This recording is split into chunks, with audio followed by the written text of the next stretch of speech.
Hello friends, myself Vinay Mishra, working as a faculty in the Department of Mechanical Engineering from the college associated with AKTU. Today we are going to have a discussion basically on the subject that is the heat and mass transfer, the subject of BTech third year 5th semester. इसके पहले की classes में हम लोगों ने discussion किया free convection के बारे में, फोर्स कन्वेक्शन के बारे में, हीट एक्सचेंजर्स के बारे में, कुछ न्यूमेरिकल्स देखे हम लोगों ने, डेरिवेशन देखे, कॉन्सेप्ट देखा और कुछ इक्वेशंस के बारे में डिस्कशन किया हम लोगों ने। और आज हम लोग हीट एंड मास ट्रांसफर में हीट एक्सचेंजर्स के बारे में अपने लेक्चर को कंटिन्यू करेंगे। अगर हम लोग बात करें इसके पहले कि हम लोगों ने देखा था, हीट एक्सचेंजर बेसिकली एक ऐसा डिवाइस है जिसमें जैसा कि नेम इंडिकेट कर रहा है कि exchange of heat is there. The basically the main function of heat exchanger is that the exchange of heat is there in between the cold and hot fluid. That means अगर hot fluid हमारे पास एक space में है और दूसरे space में अगर या हमारे पास अवेलेबल कोल्ड फ्लूइड है तो हमें एक का टेम्परेचर चेंज करना है तो होगा क्या, हम लोग हीट एक्सचेंजर का यूज़ करेंगे जिसमें हीट जो है वो हाई टेम्परेचर बॉडी से लो टेम्परेचर बॉडी को, हाई टेम्परेचर फ्लूइड से लो टेम्परेचर फ्लूइड को जाएगा spontaneously without any external aid, यानी किसी भी तरीके से एडिशनल हम लोग को वर्कआउट करने की ज़रूरत नहीं पड़ेगी। तो इस तरीके के अरेंजमेंट में जहाँ पर हीट का एक्सचेंज होता है हॉट फ्लूइड से कोल्ड फ्लूइड की तरफ, और जो हीट का एक्सचेंज होता है इन दोनों के बीच में जो भी तरीके से हीट का एक्सचेंज होगा तो उस अरेंजमेंट को हम लोग बेसिकली हीट एक्सचेंजर हम लोग कंसिडर करेंगे, कहेंगे उसको। इसके पहले की क्लासेस में हम लोगों ने डिस्कशन किया, कुछ न्यूमेरिकल्स देखे थे। आज हम लोग देखेंगे बेसिकली फूलिंग और स्केलिंग के बारे में, और उसके बारे में एनटीयू मेथड के बारे में डिस्कशन करेंगे। In a heat exchanger during a normal operation the tube surface get covered by deposit of ash, soot, dirt and scale etc. This phenomena of rust formation and deposition of fluid impurity is called as fouling. Due to these surface deposit, the thermal resistance is increased and eventually the performance of the heat exchanger lowers. Since it is difficult to ascertain the thickness and thermal conductivity of the scale deposit, the effect of scale on heat flow is considered by specifying an equivalent scale heat transfer coefficient, that is HS. If HSI and HSO be the heat transfer coefficient for the scale deposit on the inside and outside surface respectively, then the thermal resistance of the scale formation inside the surface RSI and outside surface RSO are given as. यहाँ पर basically क्या कहा गया है कि जो heat का transformation होता है जब, तो स्पेस सरफेस में कभी कभी डस्टिंग आ जाती है, कुछ इम्प्योरिटीज़ जमा हो जाती हैं, इम्प्योरिटीज़ आ जाती हैं जिसकी वजह से उसका कॉन्टैक्ट रेजिस्टेंस चेंज हो जाता है। तो जो थर्मल कॉन्टैक्ट रेजिस्टेंस है चेंज होने की वजह से हमें जो हीट ट्रांसफ़र की वैल्यू है वो हमारे पास चेंज हो जाती है। तो यहाँ पर इस तरह की जब कुछ प्रॉब्लम्स होती हैं तो उसको हम लोग बेसिकली फूलिंग कहते हैं, FOULING, दैट मीन्स फूलिंग। तो यहाँ पर बेसिकली हमारे पास जो हीट ट्रांसफर कोफिशिएंट की वैल्यू है वो बेसिकली हमारे पास चेंज हो जाती है। उसको चेंज करने के लिए हम लोग जो मेन हमारे पास जो इक्वेशन होती है, जैसे पिछली क्लासेस हम लोगों ने डेरिवेशन किया था उसमें हम लोग ये नई इक्वेशंस में कुछ पैरामीटर्स हम लोग को जोड़ने की ज़रूरत पड़ती है। जैसे यहाँ पर ये एक प्लेन वॉल है, हॉट फ्लूइड फिल्म है ये, और ये कोल्ड फ्लूइड फिल्म है। इन दोनों के बीच में एक वॉल लगी हुई है यहाँ पर जिसकी लेंथ कैपिटल L है। तो तीन तरह के रेजिस्टेंस है हमारे पास basically. HI means input inlet surface के लिए, H0 मीन्स आउटलेट सरफेस के लिए, TI टेम्परेचर है इनलेट सरफेस का, T1 इस पॉइंट पे टेम्परेचर गिवन है, T2 इस पॉइंट टेम्परेचर गिवन है, और T0 टेम्परेचर हमारा आउटलेट साइड पे हमारा गिवन है। H0 की वैल्यू हीट ट्रांसफर कोफिशिएंट है आउटलेट पे। तो इस तरीके के अरेंजमेंट में बेसिकली हम लोग क्या करेंगे, जो रेजिस्टेंस की वैल्यू होगी वो सीरीज के फॉर्म में कंसिडर करके चलेंगे, 1/HI कैपिटल A, L/KA और 1/H0 कैपिटल A। इसके बारे में डिस्कशन हम लोगों ने पहले भी कर रखा था, जिसमें RI की वैल्यू 1/HIA, RW R0 की वैल्यू हमारे पास गिवन है, TI T1 T2 T0, TI temperature इसके करस्पॉन्डिंग है, T1 टेम्परेचर इस पॉइंट के करस्पॉन्डिंग है, तो इन दोनों के बीच में जो भी रेजिस्टेंस लग रहा है उसको हम लोग बेसिकली इस पॉइंट से पॉइंट आउट कर रहे हैं, 1/hi इंटू ए। T1 इस पॉइंट पे टेम्परेचर है, T2 हमारा इस पॉइंट पे टेम्परेचर है। दोनों के बीच की डिस्टेंस अगर इससे कोरिलेट करें हम लोग, तो यहाँ पर बेसिकली हमारे पास जो रेजिस्टेंस आ रहा है इसकी वैल्यू हम लोग RW लेके चल रहे हैं, that which is equal to L/Ka। T2 की वैल्यू यहाँ पर इतनी है, T2 T0 की वैल्यू यहाँ पर इस गिवन वैल्यू गिवन है हमारे पास। T2 और T0 के बीच में जो भी रेजिस्टेंस हमारे पास लग रहा है उसकी वैल्यू हम लोग H0 1/H0 A से कंसिडर करके चल रहे हैं। अगर हम लोग हीट एक्सचेंजर की इफेक्टिवनेस की बात करें, हीट एक्सचेंजर कितना इफेक्टिव है, कितने इफेक्टिवली वो हीट का ट्रांसफॉर्मेशन वहाँ पर हो सकता है, तो उस केस में हम लोग इक्वेशन कुछ इस तरीके से हम लोग यूज़ करेंगे। Effectiveness is defined as the ratio of actual heat transfer to the maximum possible heat transfer. Actual heat transfer to the maximum possible heat transfer, that means वो हीट एक्सचेंजर कितना effective है, effective in the sense actual में कितना heat transfer हो रहा है और maximum heat transfer कितना हो सकता है। दैट मीन्स वो हीट एक्सचेंजर कितना अपनी मैक्सिमम वैल्यू के करस्पॉन्डिंग वो वर्क कर रहा है, ये एग्जैक्टली आपको बताएगा heat exchanger effectiveness. For example अगर x फॉर एग्जांपल अगर वो 90% अगर मैक्सिमम उसकी एफिशिएंसी है और वो वर्किंग 50% कर रहा है, तो उसको उस रेशियो के करस्पॉन्डिंग हम लोग इफेक्टिवनेस हम लोग निकाल सकते हैं। या अगर हम लोग ये कहें अगर 90% एफिशिएंसी मैक्सिमम है उसकी और 45% उसकी वर्क एक्चुअल कंडीशन में उसकी एफिशिएंसी है, तो हम लोग ये कह सकते हैं कि हीट ट्रांसफर अगर इन दोनों के बीच में इतना हो रहा है तो 50% इफेक्टिवनेस उसकी वहाँ पर हो जाएगी।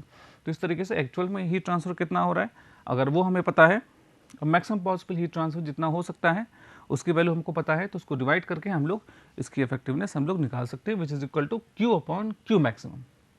The actual heat transfer rate Q can be determined by writing an energy equation. इसके बारे में डिस्कशन हम लोगों ने किया था। Q की value m.h Cph TH1 minus TH2 which is equal to m.c Cpc Tc2 minus Tc1।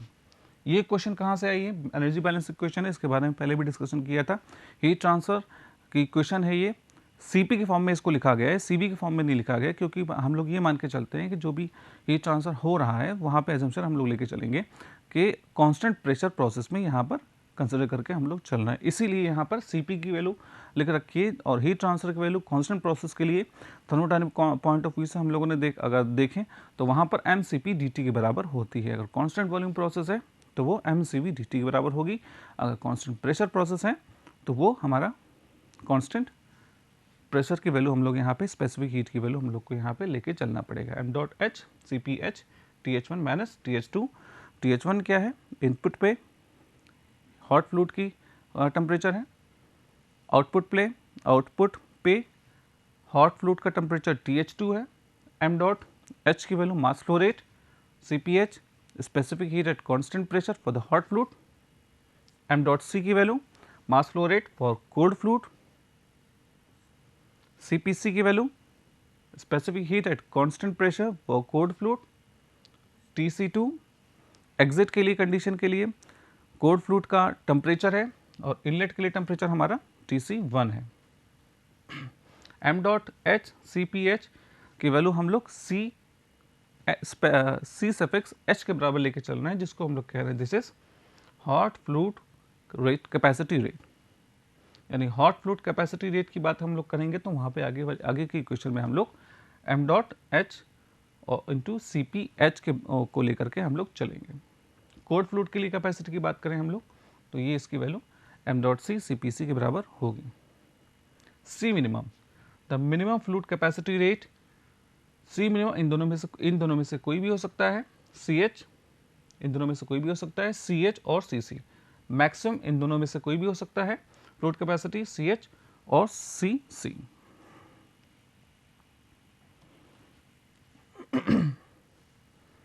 Q maximum की अगर हम लोग बात करें, अगर CH की करस्पॉन्डिंग वैल्यू हमारे पास Q मैक्सिमम है तो वहाँ पर CH TH1 माइनस TC1 हम लोग कंसिडर करके चलेंगे, और अगर CC की वैल्यू हमारे पास मैक्सिमम है तो उस कंडीशन में जो भी करस्पॉन्डिंग वैल्यू होगी हमारे पास TH1 TC1 को हम लोग कंसिडर करके चलेंगे।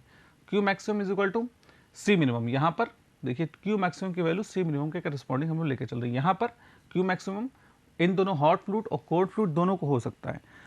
क्यू मैक्सिमम की वैल्यू हॉट फ्लूइड और कोल्ड फ्लूइड के लिए दोनों के लिए हो सकती है। अगर हॉट फ्लूइड के लिए है तो हम लोग CH इंटू TC1 लेके चलेंगे, अगर कोल्ड फ्लूइड के लिए है तो हम लोग TC1 को लेकर के चलेंगे। क्यू मैक्सिमम की value C minimum TH1 minus TC1, इस ये वैल्यू कहाँ से है सी मिनिमम, इसके बारे में डिस्कशन हम लोगों ने पहले भी कर रखा था। इफेक्टिवनेस की बात करें CH TH1 माइनस TH2, सी मिनिमम TH1 माइनस TC1, ये भी हो सकता है। और या तो हमारे पास जो इक्वेशन है वो ये भी हो सकती है CC into TC2 minus TC1, सी मिनिमम TH1 माइनस TC1। यहाँ पर इफेक्टिवनेस की वैल्यू यहाँ से आ जाएगी कि जो हमारे पास इक्वेशन आएगी Q is equal to effectiveness into C minimum TH1 minus TC1, यहाँ पे इक्वेशन हम लोग लिख सकते हैं। Effectiveness of the parallel flow heat exchanger के बारे में अगर हम लोग डिस्कशन करें या यह इक्वेशन हम लोग देखें तो वो कैसे आएगा। Heat exchanger DQ through and area DA of the heat exchanger is given by DQ, इसके बारे में डिस्कशन हम लोगों ने पहले भी कर रखा था। DQ is equal to UDA TH minus TC। U heat transfer coefficient, DA की वैल्यू हमारे पास गिवन है। इसके बारे में कहाँ से आई इक्वेशन, इसके बारे में डिस्कशन हम लोगों ने पहले भी कर रखा था जब लॉगरिथमिक मीन टेम्परेचर डिफरेंस के बारे में हम लोगों ने डिस्कशन वहाँ पे किया था। Minus m dot CPH dot DTH is equal to m dot CPC dot DTC। Capacity के फॉर्म में इसको लिख लेंगे हम लोग, रिप्रेजेंट करेंगे, इसकी वैल्यू होगी minus CH DTH CC DTC। Expression को फिर से आगे बढ़ाएंगे हम लोग, DTH की वैल्यू किसके बराबर होगी, minus DQ upon CH DTC DQ upon CC। यहाँ से हम लोग इस इक्वेशन को निकाल लेंगे। इन दोनों इक्वेशन को आपस में सब्ट्रैक्ट करेंगे, हमारे पास जो इक्वेशन आएगी basically DQ 1 upon CH 1 upon CC हमारे पास आएगी। Substituting value of DQ from expression number 1 इस यहाँ से इसकी वैल्यू रिप्लेस किया हम लोगों ने, हमारे पास इक्वेशन आई है DTH minus TC divide by TH minus TC is equal to minus UDA 1 upon CH plus 1 upon CC। Integration के बाद ln TH2 minus TC2 divide by TH1 minus TC1 is equal to minus UA 1 upon CH plus 1 upon CC। ये question हमारे पास आई है TH2 minus TC2 divide by TH1 minus TC1 exponentially minus UA CH 1 plus CH upon CC। Equation को लिखने के बाद effectiveness की वैल्यू हमारे पास जैसे पहले वाली इक्वेशन से लेंगे हम लोग, जहाँ पर इक्वेशन लिखी थी हम लोगों ने वहाँ से इसको लेकर के CH TH1 minus TH2 upon C minimum TH1 minus TC1 which is equal to cold fluid के लिए अगर हम लोग बात करेंगे CC TC2 minus TC1 divide by C minimum TH1 minus TC1। इस इक्वेशन को हम लोगों ने पहले भी लिख रखा था। TH2 की वैल्यू पीछे वाली इक्वेशन से लेंगे हम लोग, TH1 minus effectiveness C minimum into TH1 minus TC1 divide by CH। अगर TC2 की बात करें temperature of the cold fluid at exit के बारे में बात करें, पीछे वाली इक्वेशंस में लास्ट इक्वेशन से वैल्यू लेकर के हम लोग TC1 plus effectiveness C minimum TH1 minus TC1 divide by CC की वैल्यू हम लोग कैलकुलेट कर सकते हैं। अब यहाँ पे इसको सॉल्व करने के लिए हम लोग क्या करेंगे, यहाँ पर पीछे जो इक्वेशन दे रखी है यहाँ पर वैल्यू हम लोग पुटअप करेंगे। इक्वेशन हमारे पास आएगी 1 upon TH1 minus TC1 bracket TH1 minus TC1 minus effectiveness C minimum TH1 minus TC1 1 upon CH plus 1 upon CC exponentially which is equal to minus US upon CH 1 plus CH upon CC। Solve करेंगे इसे, basically हमारे पास जो equation आएगी वो हमारे पास आएगी 1 minus exponentially finally minus UA upon CH 1 plus CH upon CC C upon C minimum 1 upon CH plus 1 upon CC। If CC is small, अगर CC कैपेसिटी कोल्ड फ्लूइड के लिए हमारे पास बहुत कम है, sorry if the CC is very large, sorry if the CC is very large as compare to CH, यानी CH की वैल्यू हमारे पास नेग्लिजिबल बराबर होगी, तो उस कंडीशन में C मिनिमम जो होगा जाहिर सी बात है कि सी एच की वैल्यू हम लोग लेकर के चलेंगे और सी मैक्सिमम की वैल्यू सी सी के करस्पॉन्डिंग लेकर चलेंगे। इस कंडीशन में ये इक्वेशन हमारी बेसिकली इस इक्वेशन में कन्वर्ट हो जाएगी। दूसरी वाली कंडीशन में जब सी सी की वैल्यू मिनिमम है या सी सी की वैल्यू इज लेस देन है सी एच से, उस कंडीशन में सी मिनिमम की वैल्यू सी सी लेके चलेंगे और सी मैक्सिमम की वैल्यू सी एच लेके चलेंगे। हमारे पास इफेक्टिवनेस की वैल्यू जो होगी 1 minus exponential minus U A upon C maximum 1 plus C maximum upon C minimum 1 plus C minimum upon C maximum लेके चलेंगे इक्वेशन से।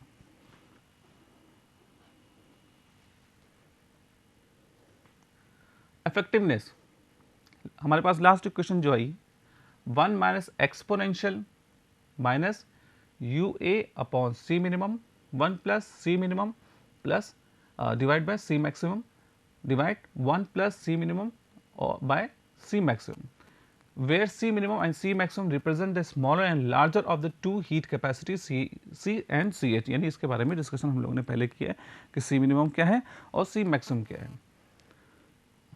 The grouping of term UA upon C minimum is dimensionless expression called as the number of transfer unit, that means NTU is measure for effectiveness for the heat exchanger। ये जो term है हमारे पास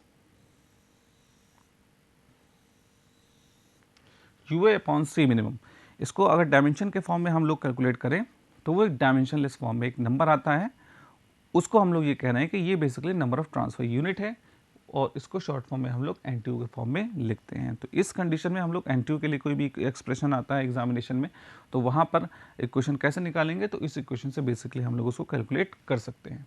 सी minimum upon C maximum is the second dimensionless parameter and called as capacity ratio. अगर C minimum upon C maximum की बात करें तो ये एक डायमेंशनलेस ये भी पैरामीटर है, रेशियो है, जाहिर सी बात है। तो इस कंडीशन में इसको हम लोग कहेंगे basically this is capacity ratio. The last dimensionless parameter is the flow arrangement, parallel flow, counter flow and cross flow और so on.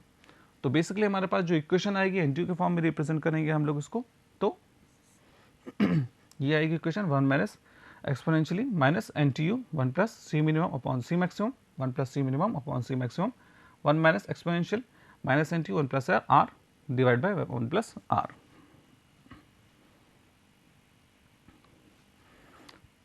Sorry, counter flow heat exchanger की अगर हम लोग बात करें तो जाहिर सी बात है जैसे हम लोगों ने पैरेलल फ्लो हीट एक्सचेंजर के बारे में बात किया, काउंटर फ्लो हीट एक्सचेंजर के बारे में भी हम लोग ऐसे ही इक्वेशन हम लोग निकालेंगे। Heat exchange D Q through N area, elementary strip का एरिया अगर हम लोग डी एम मान के चल रहे हैं, heat exchanger is given by D Q is equal to U D A T H minus T C which is equal to M dot C P H into D T H minus M dot C P C into D T C. Minus की value क्यों के चल रहे हैं हम लोग, जाहिर सी बात है इसके पहले भी डिस्कशन किया था, वहाँ भी टर्म जब हम लोग लॉगरिथमिक मीन टेम्परेचर डिफरेंस के लिए निकाल रहे थे तो वहाँ पर भी यहाँ पे नेगेटिव आया था, तो उस कंडीशन हम लोग ये लेके चल रहे थे कि लेंथ के अलॉन्ग जो टेम्परेचर था वो हमारा वेरिएशन चेंज हो रहा था, कम हो रहा था। तो इसीलिए हम लोग वहाँ पे हम लोगों ने डिस्कशन वहाँ भी किया था कि माइनस इक्वेशन में कहाँ से आ रहा है। M dot C P H D T H hot fluid के लिए बात करेंगे तो M dot C P H D T H आएगा, कोल्ड फ्लूइड के लिए बात करेंगे हम लोग तो M dot C P C और डी टी सी हमारे पास आएगा। Minus C H minus C C capacity के फॉर्म में रिप्रेजेंट कर रहे हैं, सी एच की value M dot C P H, C C की value M dot C P C. Expression D T H is equal to minus D Q upon C H, D T C is equal to minus D Q upon C C, D T H minus T C minus D Q is equal to D Q into 1 upon C H minus 1 upon C C. इस equation को और correlate करेंगे expression number 1 से, D T H minus T C divide by T H minus T C is equal to U D A 1 upon C C minus 1 upon C H. Integration करने के बाद हमारे पास equation आएगी T H two minus T C one divide by T H one minus T C two logarithmic over L N basically is equal to U A 1 upon C C minus 1 upon C H. Again और solve करने के बाद हमारे पास जो equation आएगी you A upon C सी के form में अगर उसको तो कुछ टर्म को बाहर लिख लें तो यहाँ पर बेसिकली जो इक्वेशन आएगी 1 माइनस 1 अपॉन सी सी अपॉन सी एच इक्वेशन आएगी। इस इक्वेशन को और भी आगे सॉल्व तरीके से कर सकते हैं हम लोग। TH2 minus TC2 divide by TH1 minus TC2 exponential UA upon CC 1 minus CC upon CH।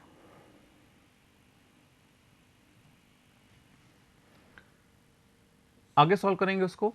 Effectiveness की value CC TH1 minus TH2 upon C minimum TH1 minus TC1 is equal to CC TC2 minus TC1 divide by C minimum TH1 minus TC1। TH2 की value यहाँ से निकाल लेंगे effectiveness के form में, अगर हम उसको लिखना है, हमको रिविजन करना है तो TH2 की वैल्यू TH2 की value TH1 minus effectiveness C minimum TH1 minus TC1 divide by CH। ये क्वेश्चन यहाँ से आई है। और TC2 की वैल्यू अगर हमको फाइंड आउट करनी है इफेक्टिवनेस के फॉर्म में, तो भी वैल्यू यहाँ से हम लोग निकाल सकते हैं। TC1 plus effectiveness C minimum TH1 minus TC1 upon CC। यहाँ पर TH1 minus effectiveness C minimum TH1 minus TC1 divide by CH minus TC1 divide by TH1 minus TC1 effectiveness C minimum TH1 minus TC1 upon CC। ये पीछे equation से value लेकर के हम लोग उसको सॉल्व कर रहे हैं यहाँ पे। तो बेसिकली किसके बराबर हो रहा है? Exponential UA upon CC 1 minus CC upon CH। Finally जो इक्वेशन आएगी हमारे इसको सॉल्व करेंगे एक्सपोनेंशियल के फॉर्म में, तो हमारे पास जो इक्वेशन आएगी basically 1 minus effectiveness C minimum upon CH 1 minus effectiveness C minimum upon CC।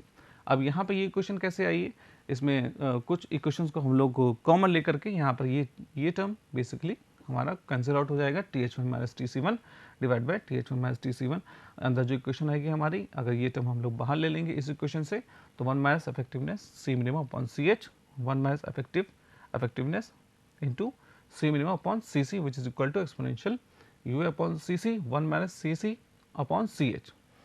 Cancel out होने के बाद बेसिकली हमारे पास इक्वेशन ये आ रही। इस इक्वेशन में हम लोग बात करेंगे अगर CC is less than CH, if the CC is less than CH, तो CC की वैल्यू C मिनिमम कंसिडर होगी यहाँ पे, जैसे इसके पहले वाले इक्वेशन में हम लोगों ने किया था। और CH की वैल्यू मैक्सिमम होगी, जाहिर सी बात है। अगर C की वैल्यू कम है CH से, तो CH हमारा मैक्सिमम होगा और CC हमारा मिनिमम होगा। CH मैक्सिमम होने की वजह से हमारे पास जो इक्वेशन आएगी basically 1 minus effectiveness C minimum upon C maximum exponential, जहाँ जहाँ CC है वहाँ पे C मिनिमम रख देंगे, जहाँ पे CH है वहाँ पे C मैक्सिमम रखने के बाद हमारे पास जो इक्वेशन आएगी वो basically 1 minus effectiveness C minimum upon C maximum divide by 1 minus effectiveness exponential UA upon C minimum 1 minus C minimum upon C maximum. Last equation से और उसको ऑल सॉल्व करेंगे आगे हम लोग। बेसिकली हमारे पास जो इक्वेशन आएगी वो ये इक्वेशन आएगी।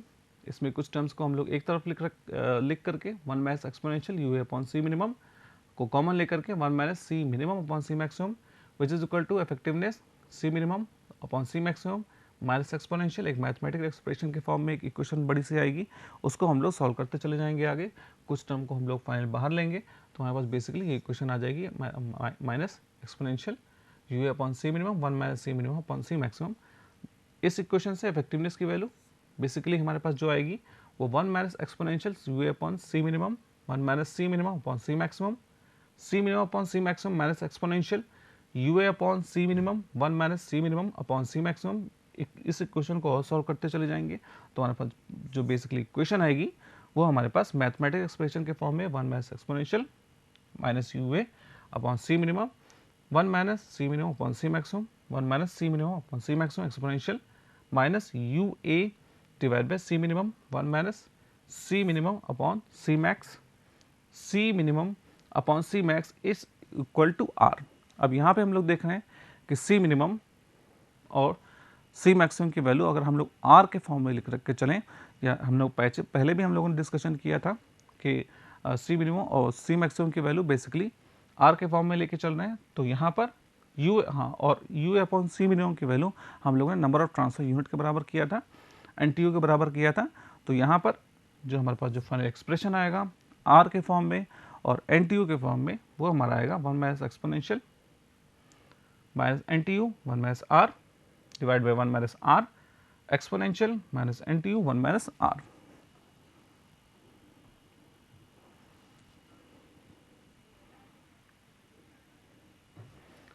पैरेलल फ्लो हीट एक्सचेंजर के लिए इक्वेशन जो हमारे पास है वो 1 minus exponential minus NTU 1 plus R divide by 1 plus R. Counter flow heat exchanger के लिए हमारे पास जो इक्वेशन है 1 minus exponential minus NTU 1 minus R 1 divide by 1 minus R exponential minus NTU 1 minus R. R और NTU के form में हम लोगों ने रिप्रेजेंट किया है यहाँ पे इक्वेशंस को। अगर आर की value C minimum upon C maximum है, जाहिर सी बात इसके बारे में डिस्कशन किया था। केस 1, अगर कंडेंसर्स और इवेपोरेटर की बात कर रहे हैं हम लोग, जहाँ पे अगर बॉयलर्स की बात करेंगे जाहिर सी बात है यहाँ पे लेटेंट हीट का कॉन्सेप्ट आएगा, और क्योंकि कंडेंसेशन इवेपोरेशन में दोनों ही फेज चेंज होता है, लेटेंट हीट का कॉन्सेप्ट आता है, टेम्परेचर हमारा कांस्टेंट होता है, तो उस कंडीशन में आर की वैल्यू हम लोग 0 का अप्रॉक्सीमेट लेके चलते हैं। अगर आर की वैल्यू 0 अप्रॉक्सीमेट लेके चलेंगे तो हमारे पास जो इफेक्टिवनेस की वैल्यू है वो 1 माइनस एक्सपोनेंशियली माइनस NTU के फॉर्म में हम लोग आएगी। केस 2, अगर R इज इक्वल टू 1, रीजनरेटर्स के बारे में कोई भी क्वेश्चंस आती हैं, कोई भी न्यूमेरिकल आता है, तो वहाँ पर हम लोग R की वैल्यू 1 लेके चलते हैं। इन case of parallel flow heat exchanger R की वैल्यू 1 लिखने के बाद हमारे पास जो इक्वेशन आएगी basically 1 minus exponential minus 2 NTU, पीछे इक्वेशन में हम लोग R की वैल्यू रखेंगे, तो हमारे पास जो इक्वेशन आएगी बेसिकली वो ये इक्वेशन आएगी। In case of counter flow heat exchanger for R is equal to 1, we get an expression for effectiveness which is indeterminate. We can find the value of effectiveness by applying L Hospital rule. तो उस condition से हमारे पास जो हमारे पास जो equation आएगी बेसिकली इंडिटर्मिनेट वैल्यू आती है। जब हम लोग काउंटर फ्लो के बारे में हम लोग बात करते हैं, R इज इक्वल टू 1 रखेंगे, तो वहाँ पर हम लोग जो हमारा प्रोसेस है इफेक्टिवनेस निकालने के लिए वो हमारा कुछ चेंज हो जाता है। वो हमारा होगा basically 1 minus exponential minus NTU 1 minus R divide by 1 minus R exponential minus NTU 1 minus R, limit r tends to 1, exponential NTU 1 minus R minus 1 upon exponential NTU 1 minus R minus R. तो इस तरीके से हम लोगों ने देखा किस तरीके से NTU मेथड हम लोग यूज़ करते हैं हीट एक्सचेंजर्स में, और एक्सप्रेशन कैसे हम लोग फाइंड आउट होता है। इसके बारे में आगे डिस्कशन करेंगे आगे क्लासेस में। Okay, thanks a lot.